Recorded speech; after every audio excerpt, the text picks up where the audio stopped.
My stepdaughter told me to stop attending her school functions. She said, "You are not my real dad, and I don't like people to know I am associated with you in any way." I had taken care of her since she was only 2 years old when I married her mom. Her mother supported it. She said, "She's right. Don't embarrass my daughter. You can have your own child." I smiled, and what happened next was rather unexpected. I will tell you everything. First, if you enjoy stories like this, you want to be part of the 10% of our viewers who click on the like button. This really makes us happy. If you are yet to subscribe to our channel, kindly support us today by subscribing to this channel. This helps us to bring you more beautiful stories. It will be great to tell us where you are watching us from in the comments section. Now let's get into the details of the story. I'd always known I wasn't her real father. That wasn't new. But knowing and hearing it out loud, hearing it laced with disgust, spat like poison, those were two entirely different things. I was sitting quietly in the back row of the auditorium, watching her on stage during the school's winter performance. She was leading the choir, proud and polished, and for a second, I smiled the way I always did when I saw her succeed. Then she saw me. Her face twitched. She looked away. Afterward, I walked up to her to say how proud I was. That's when she hit me with it. "Can you not show up to my school stuff anymore? You're not my real dad, and I don't like people thinking we're related." No hesitation. No shame. Just that cold, sharp slap of words I never thought I'd hear from the girl I raised. The hallway buzzed with parents and students, but I swear, everything went silent after she said it. Her voice didn't even shake. My mouth was half open, and my hand was still holding the bouquet of flowers I'd brought for her. White lilies, her favorite, or at least they used to be. I looked at her mother, expecting her to say something, to correct our daughter, to remind her that I was the one who held her through night terrors, who taught her to ride a bike, who stayed up helping her with math when her teachers gave up. But my wife just crossed her arms and said, "She's right. Don't embarrass my daughter like that. You can have your own child if you want someone to cheer on." She looked annoyed, like I had caused a scene, when all I'd done was show up. I didn't even respond. I just smiled. A very quiet, very bitter smile. Because she had no idea that I did have a child. A daughter. And she was on her way. I don't think I slept at all that night. I lay on the couch downstairs, wide awake, staring at the ceiling fan spinning uselessly. My mind kept replaying that moment. Her voice, the tilt of her chin, the way her words had the finality of a door slamming shut. 14 years. 14 years of diapers, dentist appointments, scraped knees, and heartbreaks. 14 years of showing up when her real dad didn't. Of paying for dance lessons and taking days off work to watch her recitals. I was never trying to replace her father. I was just trying to be there. And now all of that was reduced to a sentence. "You're not my real dad." No matter how many times I turned it over in my head, it hurt. But beneath the pain, there was a slow-burning clarity rising in me. Something sharper, more solid. I wasn't going to beg to be part of a family that threw me away like I was some step stool they'd outgrown. At 6:07 a.m., I made the call. It wasn't dramatic. Just a simple, steady voice message. "Hey, Layla. It's time. Pack your bags. I'll pick you up by 8. She knew what that meant. We had talked about this day more than once over the years, always in theory. I'd kept my distance to respect her mother's boundaries, to avoid confusing everyone involved. But she was my daughter, my flesh and blood. And while I'd stayed quiet out of peace, I was done sacrificing myself to keep the illusion of family intact. My home had turned into a house full of strangers. When I pulled up to the train station that morning, there she was, Layla, 17 now, taller than the last time I'd seen her, her hair in that signature ponytail I remembered from her childhood. She looked just like her mother, but her eyes were all mine, sharp, observant, and quietly tired. She didn't ask questions. She just climbed into the car, set her bag down gently in the back seat, and said, "Are we going home?" I nodded. "Yeah, baby, we're going home." For the first time in a long time, I felt like someone actually wanted me around. When we pulled into the driveway, the house was still quiet. My wife and stepdaughter were likely still asleep, probably assuming I was off somewhere licking my wounds. Layla followed me inside, dragging her suitcase behind her. I didn't even bother tiptoeing. I made noise on purpose, keys clanking, doors opening loudly. And sure enough, within 10 minutes, they both appeared at the top of the stairs. My wife blinked like she was seeing a ghost. My stepdaughter just stared, her face twisted in confusion. "Who is that?" she asked.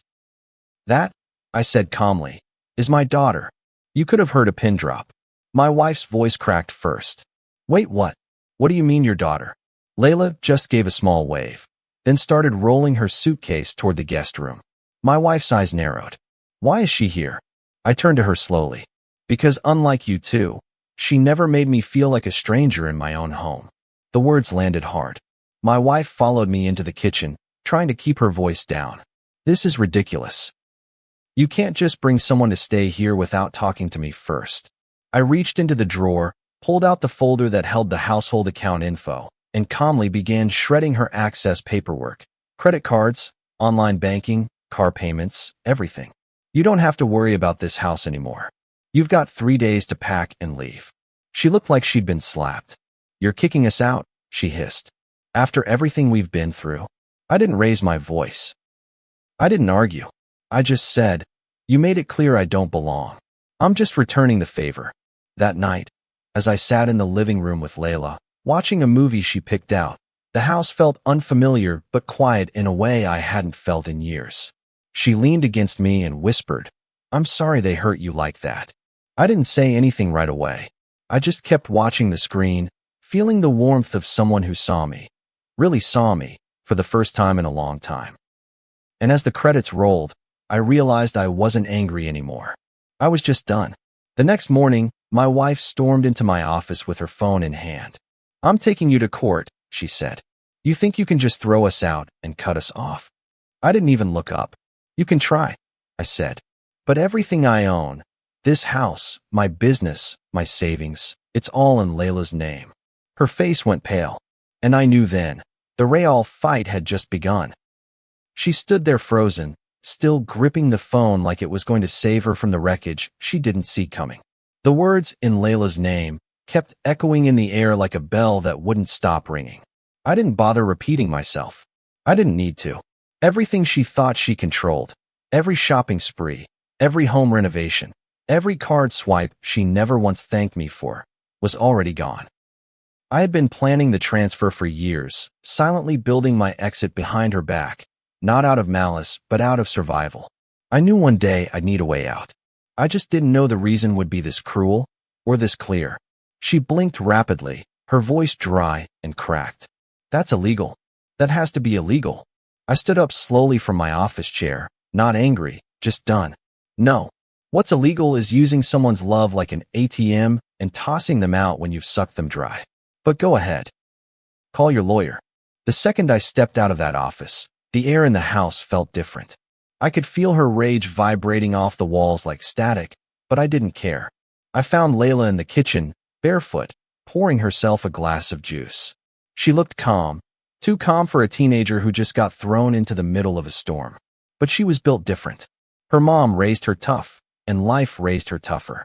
She glanced up and said, "So, how'd that go?" I chuckled. "About how you'd expect. Shock, denial, threats of court." Layla nodded like she'd seen this movie before. "She's not going to take it well." I studied her for a second. "You sure you're okay with all this?" I didn't exactly ease you in. She set her glass down and leaned against the counter, eyes steady. "I'm not here for peace, Dad. I'm here for you." That hit harder than I expected. I wasn't used to someone choosing me. For so long, I had poured everything into a family that never asked how I was doing. I was the provider, the silent fixer, the emotional shock absorber. When my stepdaughter cried, I was there. When my wife wanted to redecorate the living room for the third time in 2 years, I was there with my wallet open. But no one ever asked if I wanted to be there. They assumed I did, because I always showed up. But now Layla, this daughter they never knew existed, was standing in my kitchen, looking me dead in the eye and saying, "I choose you." And for the first time in years, I felt like I was allowed to breathe. By midday, the silence in the house had turned cold. My wife barely came out of the bedroom, and when she did, it was with narrowed eyes and loud scoffs. My stepdaughter, on the other hand, was livid. She slammed doors, cursed under her breath, and walked around like she was the victim of some personal injustice. At one point, she even had the nerve to say, "You're ruining my life." I didn't even answer. I just looked at her, not with anger, but with a sadness I hadn't felt in a long time. This was the girl I held when she broke her arm, who once called me daddy in the softest voice imaginable. And now she looked at me like I was the enemy. But I wasn't ruining her life. I was just no longer financing her disrespect. Later that evening, Layla helped me change the locks. She held the tools like she'd been waiting for this moment all her life, and maybe in some ways, she had. "What was she like?" she asked while tightening a screw. "Your wife, I mean." Before all this, I had to pause for a second. She was grateful, or she acted like she was. She used to thank me for everything. Then somewhere along the line, it stopped being gratitude and started being entitlement.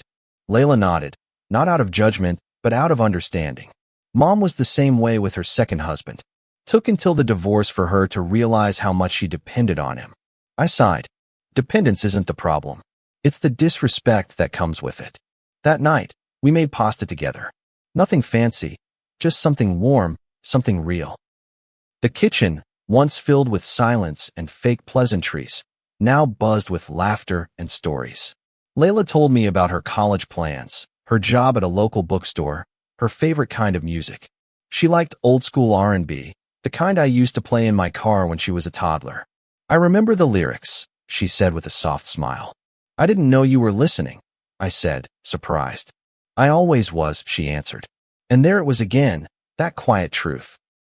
She had been watching, listening, waiting for the moment we'd get to be a family again. Now we were. The next morning, a black SUV pulled into the driveway. My wife had called her sister. Reinforcements. She came storming up to the front door with a mouth full of accusations. "You've lost your damn mind. Kicking out your own family for some girl from God knows where." Before I could respond, Layla stepped forward. "I'm not from God knows where.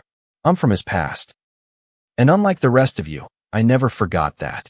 Her voice was calm, but carried weight. The sister blinked, stunned. I stepped in then, keeping my voice even.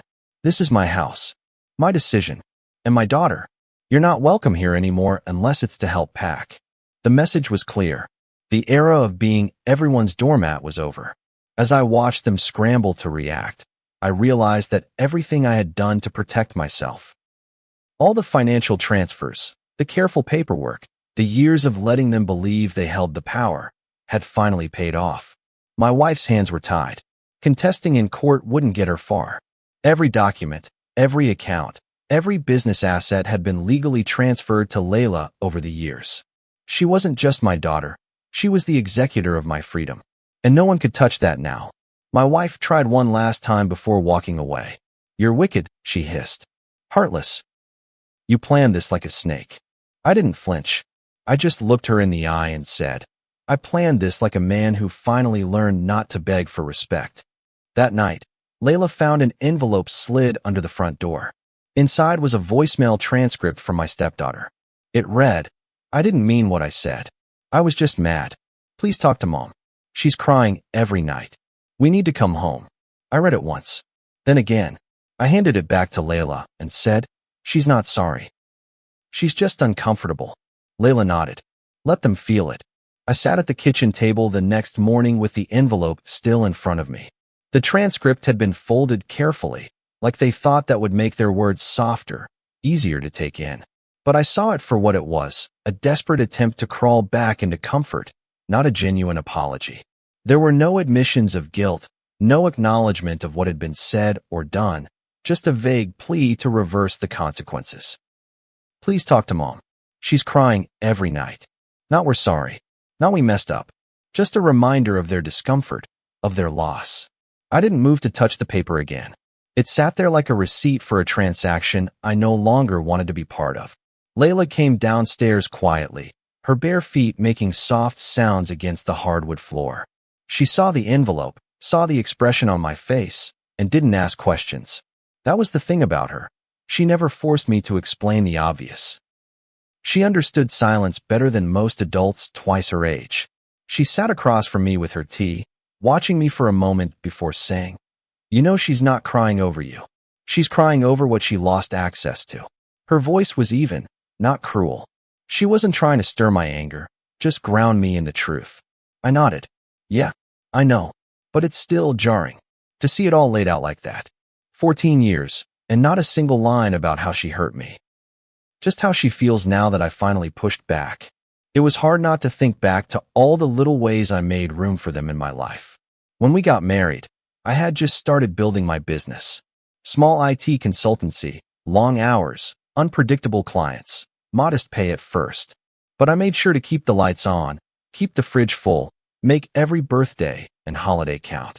My wife didn't work at the time, said she wanted to be there for her daughter. I respected that. I carried the financial weight without complaint. I didn't care about being rich. I just wanted to give them a stable life. And for a while, I thought that was enough. Until stability became expectation. Until gratitude became entitlement. Until I realized they didn't love me, just what I could do for them. I looked over at Layla, still sipping her tea, and for a moment I saw her as the culmination of all the quiet sacrifices I made in secret. I'd been sending money to her mother for years. No court order, no paternity test, just quiet checks and trust. We had agreed not to complicate her upbringing, not to bring her into my marriage until the time was right. I had no idea if there would ever be a right time, but I prepared anyway. I put money aside for her education. I bought stocks in her name.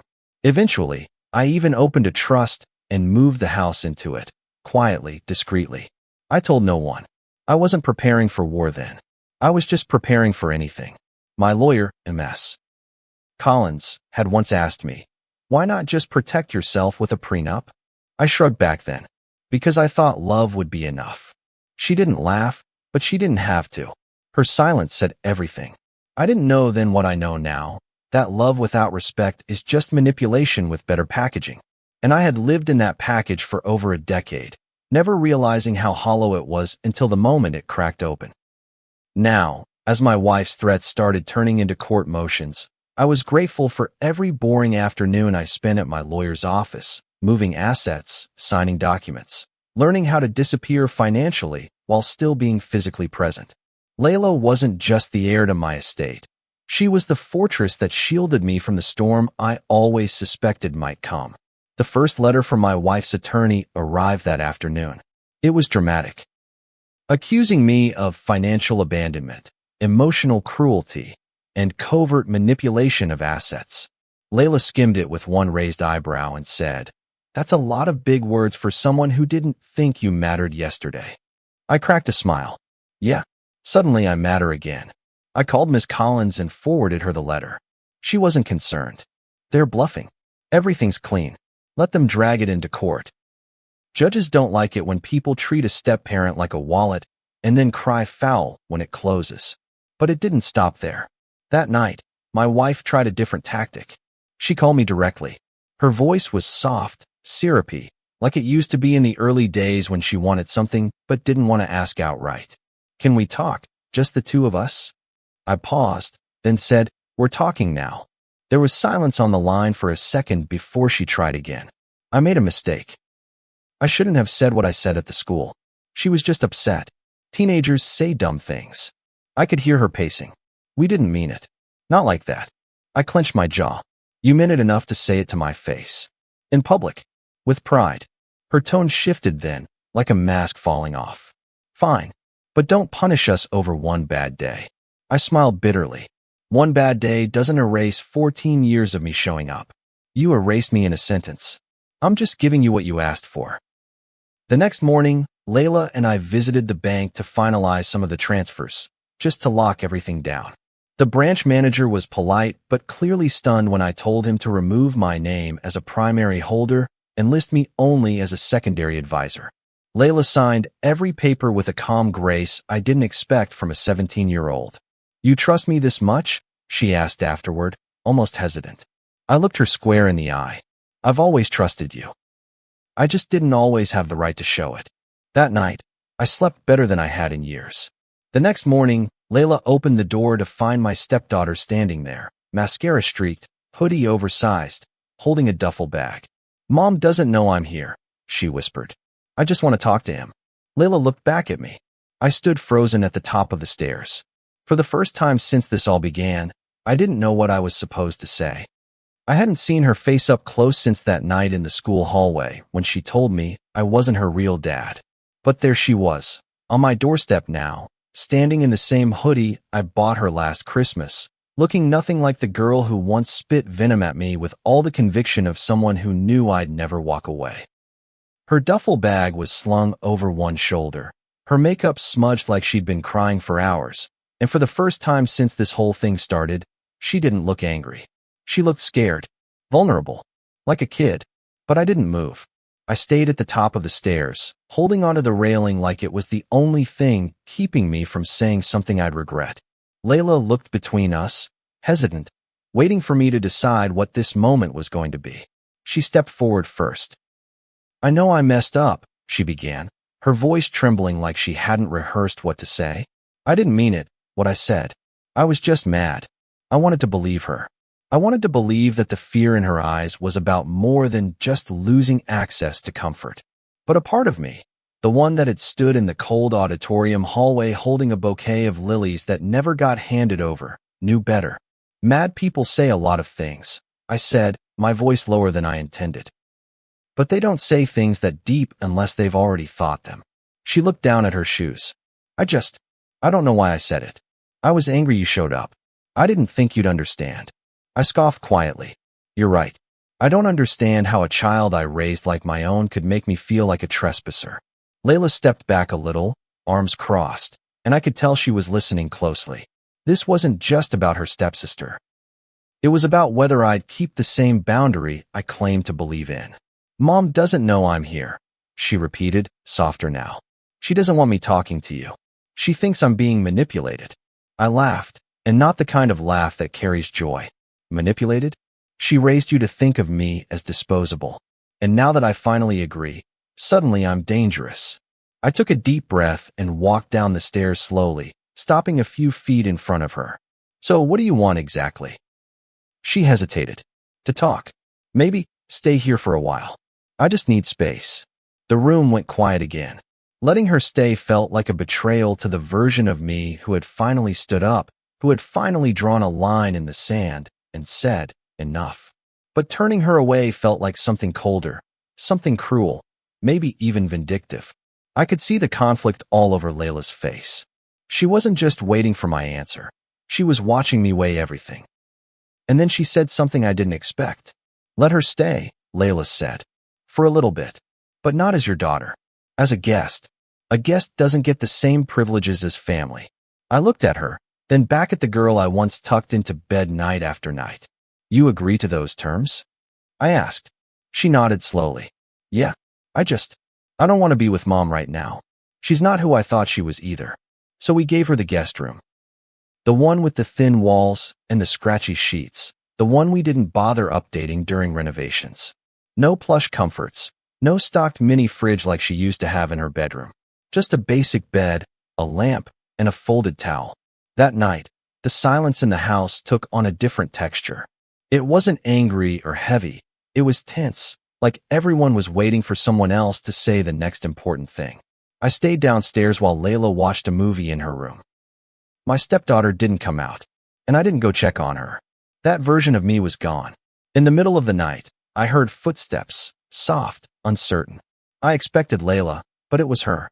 She stood in the living room doorway, arms wrapped around herself like she wasn't sure she belonged in the room anymore. "I can't sleep," she whispered.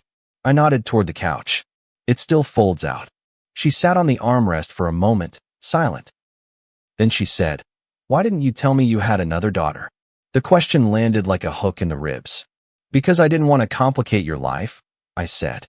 "Because I didn't think you'd ever question that you were my daughter." Her lips parted, but no words came out. And for once, I let the silence speak louder than both of us.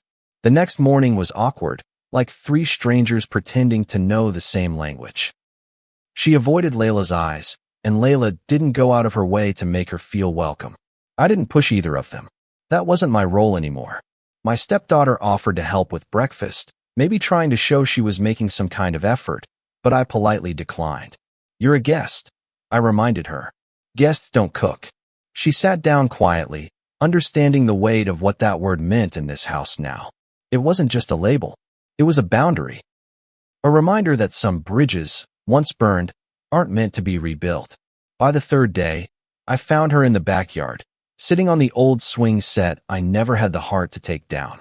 She used to beg me to push her higher, and now she barely rocked back and forth, lost in her own thoughts. "I really messed up, didn't I?" she asked.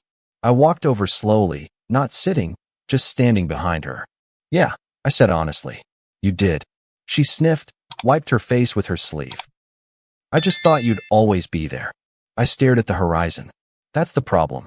People think loyalty is unconditional, but it's not. Loyalty has limits, especially when it's never returned. That night, I received an email from my lawyer. Subject line: emergency hearing requested. My wife had filed for spousal support and an injunction to freeze my assets, claiming I had suddenly transferred everything to avoid accountability. I stared at the screen, heart calm but jaw clenched. They were trying to claw their way back in, but they were too late. Everything was already gone. I sat at my desk staring at the screen, the subject line glowing like a threat: emergency hearing requested. I didn't open the attachment right away. I just stared at it, thinking about how predictable it all was. First came the insults, then the manipulation, and now the legal clause. They thought I'd panic. They thought this would scare me into coming back to the table, into bargaining away everything I'd worked to protect. What they didn't know was that I had prepared for this day long before they ever thought of it. The assets were already transferred. The trusts were watertight. The paper trail was clean. But still, the weight of being dragged into a courtroom by the woman I once promised to love was heavy in a way that surprised me. It wasn't fear, it was disappointment. The kind that sticks to your ribs like regret. Layla walked in without knocking, holding a bowl of cereal and a mug of coffee like she was on her way to a college class, not living in the middle of a custody-level emotional war. She didn't ask permission to read over my shoulder. She just leaned against the wall, chewing thoughtfully, her eyes scanning the screen. "You knew this was coming," she said after a moment. "I did," I replied. "Doesn't make it less exhausting." She nodded, then set her bowl down on the desk. "You going to fight it or ignore it?" I exhaled. "Neither. I'm going to show up and let her realize she has nothing to stand on. Sometimes silence in court is louder than yelling." Layla smiled slightly. "So we wear black and sit in the front row?" I chuckled. "You're not coming to court." "Why not?" she asked, almost insulted. "Because this isn't your war," I said. "It's mine." But the truth was, it was her war now. They made it hers the moment they found out she existed, the moment they realized the name on every deed, every investment, every business share was hers. Suddenly, she was the villain in their story, a girl who stole their security, who manipulated her way into a life that wasn't meant for her. I knew the accusations were coming. I just didn't expect them to sting as much as they did. That night, my stepdaughter came to me with her phone in hand. "Mom's blowing up my messages," she said. "She's saying Layla brainwashed you, that she tricked you into cutting us off." I took the phone, read the wall of messages, long, frantic texts filled with wild claims and passive-aggressive jabs. "That girl turned him against us," one message read.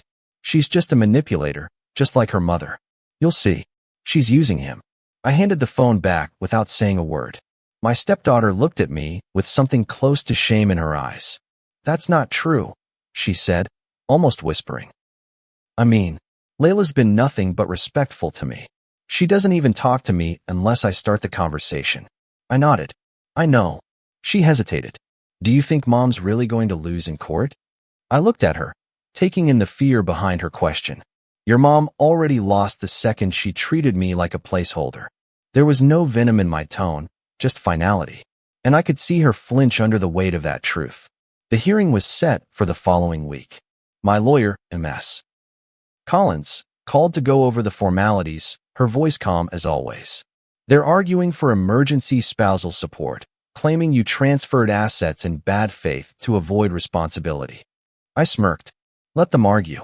Every transfer was done 2 years ago. We even filed the proper tax disclosures." Miss Collins paused. "I have to say you planned this well." I laughed without humor. I didn't plan it to be spiteful. I planned it because I stopped trusting the people closest to me a long time ago. She understood. She always did. She'd seen too many men dragged through the courts by women who thought marriage meant permanent entitlement. Layla was quiet that evening. We sat on the back patio, both of us sipping tea while the sunset painted the sky in streaks of orange and gold. "You ever think about walking away from all of this?" she asked suddenly. "From the house, the court, just starting fresh." I looked at her for a long time before answering. "Every day?" But I've learned something these past few weeks. Walking away isn't always strength. Sometimes staying, not giving them back the power they abused, is stronger. She nodded slowly. "I get that." Then she looked down at her hands. "Can I tell you something without you getting mad?" I leaned forward. "Of course." She hesitated. "I think she's scared of you now. Not because of money, but because you finally stopped loving her." That sentence sat with me long after we went inside. I didn't sleep much that night. I kept thinking about what it meant to stop loving someone, not out of anger, but out of sheer exhaustion. You spend years giving someone the benefit of the doubt, and then one day you realize there's nothing left to give. It's not hate. It's not bitterness. It's just silence. And silence is the loudest goodbye there is. I thought I'd cry more. I thought I'd feel empty. But mostly, I just felt clean.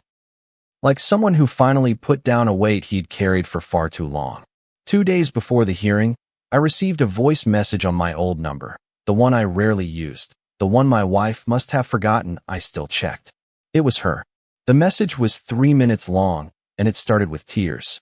"I don't know what happened to us," she said, her voice breaking. "I thought we were building a life. I thought we were in this together. I know I said some awful things. I know I let our daughter disrespect you. But I didn't think you'd really leave. I didn't think you'd turn into this version of you. Cold, distant, vindictive." Then her tone shifted. "But maybe I never really knew you. Maybe you were always planning an escape. Maybe you never loved us the way we loved what you gave us." I played the message twice, then a third time. And by the end, I wasn't angry. I was numb. Because every word confirmed what I'd already known. She didn't miss me. She missed control. And I had finally taken that away. The next morning, I found a note on the kitchen counter. My stepdaughter had packed her things. It read, "I'm going back to Mom. I thought I could fix this, but I can't. I don't belong here. I hope someday you'll forgive me. I know you were a good dad." I stood there for a long time, reading those last 6 words over and over. You were a good dad. Past tense. That was when I knew she wasn't coming back. And I didn't need her to. I read her note 3 times before setting it down on the kitchen counter where she'd left it. The handwriting was familiar, looped and slightly slanted like she'd always rushed through her words. But this time, it carried a finality I hadn't seen before. "I know you were a good dad." That single sentence stuck with me, heavier than I expected. Not are, but were. Past tense. The kind of phrasing you use when someone has died or disappeared from your life. And maybe, in her eyes, I had. Maybe the version of me that used to wait up to make sure she got home safe, that stood outside school functions with flowers in hand, that gave without conditions. Maybe that man had disappeared the day she opened her mouth and cut through me with that sentence in the hallway. "I'm not your real dad." No, I wasn't. But I had been her dad. In every way that mattered, until she decided I no longer counted. The morning of the hearing, I put on my black suit. The one I usually save for weddings or funerals. It felt fitting. This wasn't just about court or paperwork. This was the burial of a role I had carried for nearly 15 years. Layla stood beside me in the hallway, dressed in simple navy slacks and a cardigan. "You sure you don't want me to come?" she asked again. I shook my head. "This isn't your fight." She stared at me, arms crossed, eyes sharp. "It kind of is. They made me the villain the second they found out I exist." I softened. "You're not the villain. You're the reason I made it out." She smiled faintly, then pulled me into a hug. "Win or lose, you already took your power back." The courtroom was smaller than I expected, intimate in a way that made it feel like every word would hit harder than it would in a bigger space. My wife sat across from me at the other table, dressed neatly, her lawyer whispering into her ear like a coach before a game. She didn't look at me. Not once. And I didn't look at her, not out of pettiness, but because I didn't know her any more of my attention. The judge arrived. An older man with tired eyes who looked like he'd seen too many families burn in that room. The session began quickly. My wife's attorney presented her claims that I had suddenly transferred all assets into a third party's name to avoid marital obligations, that I had shown unreasonable cruelty by evicting her and her daughter, that my behavior was calculating, vengeful, and destabilizing. I didn't flinch. Not once. I let them paint me as the villain because I had the truth and the paper trail to back me. When it was our turn, Ms. Collins stood with a quiet confidence I had grown to admire. "Your Honor," she began, "the transfers in question were made well over 24 months ago. All documented. All disclosed. My client, anticipating long-term investment goals and future contingencies, placed his estate into a trust under his biological daughter's name as a matter of financial planning, not evasion. He is within his rights. No deception occurred. No assets were hidden, and there is no legal basis for emergency support." The judge listened, nodded occasionally, flipping through the binder of documents we had submitted. My wife's attorney tried to object, claimed bad faith. But it was clear, this wasn't a case of abandonment. It was a case of someone finally saying no after years of being used. The ruling didn't take long. The judge denied the motion for emergency support. He concluded the asset transfers were legitimate and no injunction would be granted. "This court," he said, "cannot compel financial support for an adult in a marriage where mutual respect and contribution have clearly deteriorated. You may pursue divorce proceedings, but as of today, your motion is denied." And just like that, it was over. No yelling, no tears, just a cold, quiet end to a relationship I had once believed would last forever. I stood, thanked the judge, and walked out without looking back. I didn't need to see her reaction. I had already seen everything I needed to see the day she chose silence when I was being humiliated by the daughter I raised. Back home, Layla was waiting in the living room, scrolling through her laptop. When I walked in, she closed it and stood. "Well?" she asked. I gave her a small smile. "They lost." She didn't cheer. She didn't gloat. She just nodded and sat back down. That was what I loved most about her. She didn't need dramatic closure. She understood that real healing was quiet, slow, and sometimes awkward. We ate dinner together that night, just the two of us. A simple meal of grilled chicken, rice, and steamed vegetables. Nothing fancy, but it was the most peaceful meal I'd had in years. No tension, no forced conversations. Just comfort, just peace. Later that evening, I went into the guest room where my stepdaughter had stayed. It was empty again, the bed made, her scent still faint in the air. I sat on the edge of the mattress and read her note again. I thought I could fix this, but I can't. I believed her. She probably came back thinking a few tears and a few days of playing nice would undo everything. But healing doesn't happen on someone else's timeline. Forgiveness isn't a guarantee, especially when it comes from someone who's been stepped on long enough. I wasn't angry at her. I wasn't even bitter anymore. I just didn't see her the same way. The bond had been severed, not in a moment of rage, but in 1,000 small moments of unspoken disrespect. And when she finally realized it, it was too late. I stood by the front door that night and stared at the lock, new, shiny, installed by Layla and me just a few weeks ago. So much had changed behind that door. And yet, the outside world kept moving like nothing had happened. Maybe that was the hardest part, knowing the world doesn't stop for heartbreak. That life just keeps going, even when your whole idea of family has collapsed in on itself. But I also realized something else. That door no longer guarded a house full of tension and resentment. It guarded peace. It guarded me. And I wasn't going to let anyone walk through it again unless they came with respect in their hands. I used to think being a father meant showing up no matter what. Now I know it means knowing when to stop showing up for people who no longer see your worth. I gave everything I had to a family that turned around and told me I didn't belong. So I walked away. I closed the door. And I gave myself back to the one person who never stopped believing in me, my daughter. Not the one who shared my last name. The one who shared my values. I wasn't her real dad. But now, finally, I'm mine.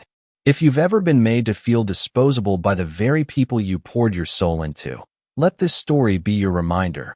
You have every right to walk away. Family isn't defined by blood or titles. It's defined by respect, effort, and loyalty. You deserve peace, even if it means closing the door on people who never saw your worth.